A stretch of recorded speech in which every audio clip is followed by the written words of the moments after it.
Fixed blades are special. When we shop for a folder, we tend to get something that looks good, that we can keep clean and keep sharp. Now, some of us even buy them just to look at them. But when we buy a fixed blade, we are buying it to use it. And when we have such a huge selection of fixed blades at Blade HQ, it can be hard to choose the one that's perfect for you. But today, I'm going to show you how. Let's talk fixed blades.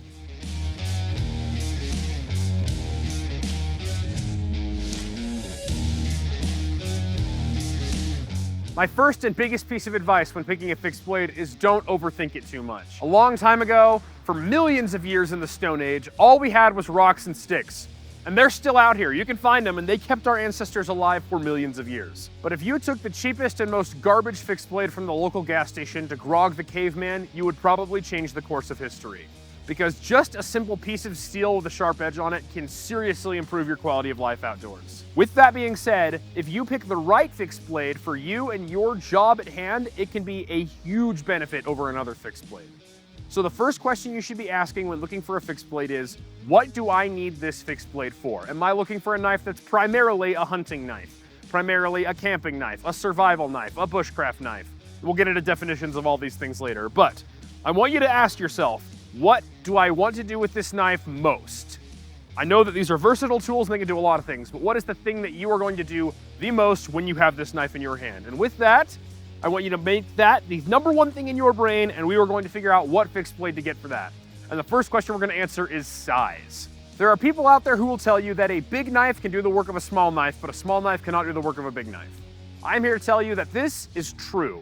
A big knife can do the work of a small knife. I can grab this here K-bar and this piece of wood, and I can make little tiny feather sticks that'll catch a spark just right. The problem is, first of all, this is a big and heavy knife. If I'm gonna be using this for a long time carving feather sticks or making traps and triggers all bushcraft style, a big knife is gonna get cumbersome and heavy. Not to mention, there's a lot of edge floating around when I'm using a big knife, which means that can be dangerous to people around you and even you in some circumstances. So, if you're going to do a lot of bushcrafty things, I invite you to look smaller rather than larger because, remember, primarily you're going to be doing carving tasks. So maybe grab this SE3. It's going to be a little bit easier on your hands and all that. If you are a survivalist, you don't necessarily need a knife to LARP around in the woods with and to be deliberately away from everything. You got a knife that you brought along for if everything goes wrong. And if everything goes wrong and your last line of defense is your knife, you want something that positively will not break and can do the work of a million tools. In that circumstance, I would invite you to look bigger, like with this Lion Steel T6. Thick blade, tough steel. This thing is not gonna break no matter what you do to it, and it will get you out of the woods safely so long as you have the skills to make it. This applies to everything. If you're skinning mice because you're out hunting with a pellet gun, maybe bring something really small. Maybe you're doing a deer hunt, maybe you wanna bring something a little bit bigger. But whatever the case, you know what's the best size for you and what job you mainly want to do with your knife is. Next up, we're going to tackle the elephant in the room that everybody wants to talk about, and that is steel. I remind you of what I said earlier. Grog the Caveman would take the cheapest, most garbage knife from the gas station and change the course of history with it. Steel is awesome no matter what kind it is, and most of them are mostly iron anyway. But if you want to get persnickety about steels, we have an entire video about them up in this card right here that you can check out on your own time. But I will tell you, the bigger you go, the more I'd prioritize toughness. The smaller you go, the more I'd prioritize edge retention. That is my piece on steel. If you want to learn more, check out our blog on Steel Guide and this video in the card. But steel isn't even the thing that people have the strongest opinions about. What they really talk all the day about is grinds. And I'll tell you, the bushcrafters are the most persnickety about grinds. Go look at the Dutch bushcraft knives, boys. They're like, if it doesn't have a convex grind like this Falkneven S1X, it's not for them. They love that grind. I personally prefer the humble flat grind. A flat grind is a straight taper from the thickness of the blade to the thinness of the edge. And that is what any grind is, a taper. But a flat grind is just a straight, like a wedge. And then it has a secondary bevel down here to be the edge. The reason I like this so much is it gives you a fairly thin edge that can slice fairly nicely, but it's strong enough to handle some real use. And that's why I like it on survival style knives like my SE6 here. I will tell you, these are not the end-all be-all of grinds. I like them because I know them and I know how to use them, but some people prefer differently. For example, hunters tend to like hollow grinds like on this Buck 119. Instead of being a flat taper, these ones curve in and it gives you a very thin edge.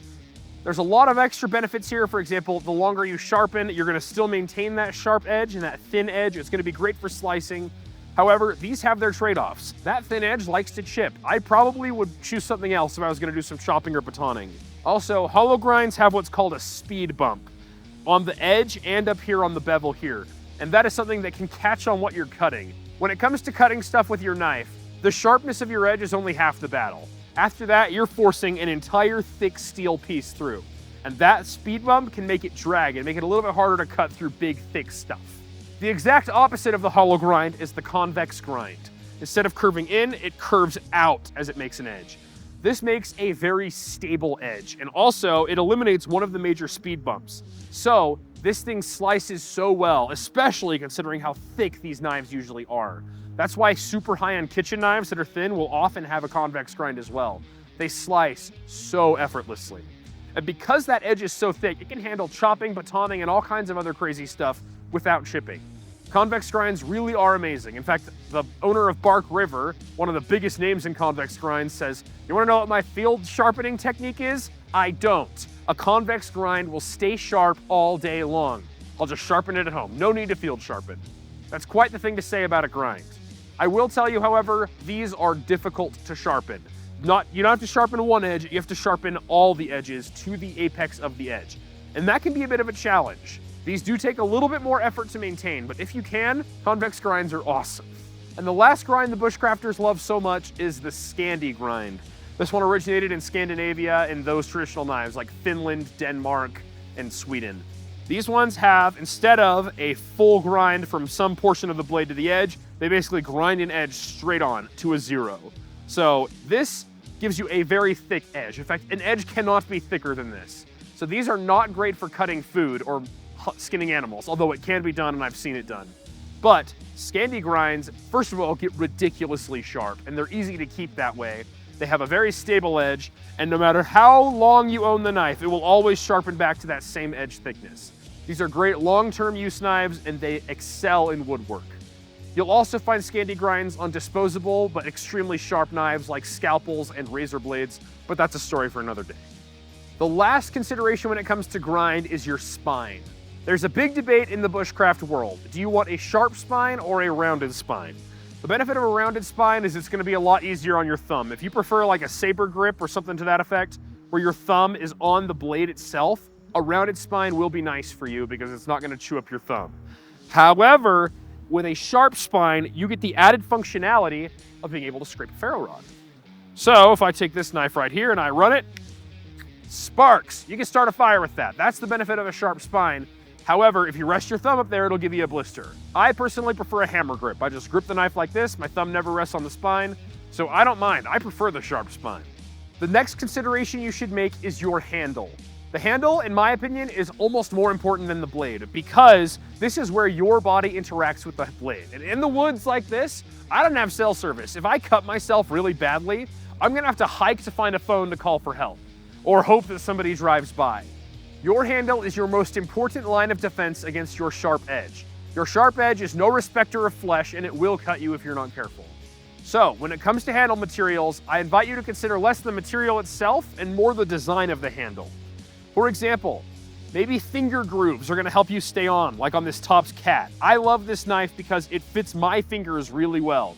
I'm on this and if I stab something like a log or whatever, my fingers are not gonna slide up and onto that edge. Sometimes if you're doing something a little more precise, you might want something where you're actually right on the edge, like on this SE3. I can choke up and I'm right there and I'm doing a very precise cut, but I need to be careful with that. And if you're really trying to be safe, opt for something like this Buck 119 that has a true guard. Your hand cannot slide over that guard, and this is gonna be much safer for you in the end. But many of us have developed the skills it takes to use our knife safely, even if it doesn't have that much of a guard. And there are a myriad of knives that can help you in that area too. For example, who says you need a handle at all? The SE Azula is a go-to standard for all kinds of survivalists because this thing is so small and so light. And this one's super high vis too. But it is a nice knife that is easy to grip onto and it can do a lot of the work that your bigger knife would do at a fraction of the weight. A very nice choice indeed. However, holding onto a steel handle like this does get uncomfortable at times, so some people will do a paracord wrap, or SE even sells scales for their Azulas. So now that we've talked about what the design of your handle needs to be, it needs to work with your hand and it needs to be safe enough for you to use effectively in the woods. We should talk about materials themselves. The biggest name in fixed blade handle materials is micarta. Micarta is a laminate of canvas or fabric or linen that has been impregnated with a resin. It's very supple, it feels almost like cloth, because it basically is. And the more wet it gets, the more grippy it gets. It's very nice indeed. I do love me some micarta. However, micarta does have its drawbacks. One, it can warp with time. So if you're one who likes to pull their scales off their knife, don't do it for too long, especially if the handle is wet, because you can warp your scales. Second of all, micarta does absorb water, and if you are not careful, it can start growing mold. And it is never good for your knife, especially one that can be preparing food to have mold on it. If you would rather something a little more waterproof, I invite you to check out G10. G10 is similar to micarta, except instead of a laminate of fabrics, it's a laminate of fiberglass and this resin. G10 is impervious to the elements and 100% waterproof, doesn't absorb hardly any. Eric Glesser, the CEO of Spyderco, has said of G10 that after the apocalypse, we will find G10 handles everywhere. This stuff is bomb-proof, and it's probably my favorite handle material. Next up, we'll talk about the plastics. Plastics are very affordable. If you're looking for a very budget-friendly knife, you'll probably find it with a plastic handle, but don't be afraid of the word plastic. This stuff is plastic more like gun grip and less like Fisher-Price toy. This stuff can really take a beating, and if you're really afraid about water, plastic is the way to go. This stuff has zero water absorbency. Plastic handles are also extremely lightweight, so if you're carrying a knife deep into the woods, I invite you to carry something a little bit lighter than G10 and micarta. Plastic handles often come equipped with inlays, like this grippy one on this Buck Alpha Guide. This will really hold on to your hand, and especially on a hunting knife like this one, if your hand gets bloody, it will be very nice to have something a little grippier when wet that won't stain either. Very nice choice for a hunting knife as well. Next up, we'll talk about the wood handles. While some wooden handles are impregnated with resins to make sure they're as impervious as G10, wood is something that is old school, very old school. It'll take a nice patina, it'll dent and wear in with time, it'll look great. However, wood does have its drawbacks. It warps like micarta, it's flammable, and for some, it just isn't as comfortable when you get splinters. Although with hardwoods like this walnut one, you won't have to worry about that. Bushcrafters like wood because bushcrafters are out in the woods because they want to be. It's part of the aesthetic. You're wearing a wool sweater, you have a beautiful leather sheath, and a wood handle just complements the whole vibe. And lastly, there's the no handle at all handles, like we find here on the Azula. These aren't quite as comfortable in the hand, but they do offer slim and lightweight appearances. People do a cord wrap or make their own scales for it. There's a world of opportunity. If you're somebody who likes to customize their knife, maybe these skeletonized knives are the ones for you. And the last item to consider is your sheath, which in my opinion is one of the most important things because oftentimes when we're out in the woods, our knife enables us to do a different activity. We're not out there to use our knife, we're out there to reach that peak, to hunt that elk, to build that shelter, whatever. Our knife is but a tool to that end, and it will spend a lot of time in its sheath. And choosing the right sheath will be imperative to making your knife perform the way you want it to. The most common sheath material on fixed blades is leather. Leather is just a tanned animal skin, and this stuff will last forever if you take care of it. And even if you don't, there's a 5,000-year-old shoe that you could probably still wear today made of leather. Leather does have its drawbacks, however. First of all, leather is not to get wet. It was probably formed to your knife while wet, and if you get it wet, it could cause warping, it could stretch, it could compress, it can lose its oils and tannins and all that. Leather does not like water, and if it does get on water, you need to take care of it immediately. Also, leather does not like cold. Under extreme cold, leather can start to crack and freeze inside. If it's attached to your hip, your body will keep it warm enough, but if you're gonna keep it in your pack, maybe leather might not be the best pick for a winter campout. Life hack about leather sheaths. A lot of factories will sharpen knives using a giant leather wheel with a burnished edge. Guess what else has a burnished edge? Your sheath. If you take your knife, you can strop it on a sheath. Kind of cool. It does put little metal particles in your sheath and it might decrease the life of it, but hey, your knife's sharper.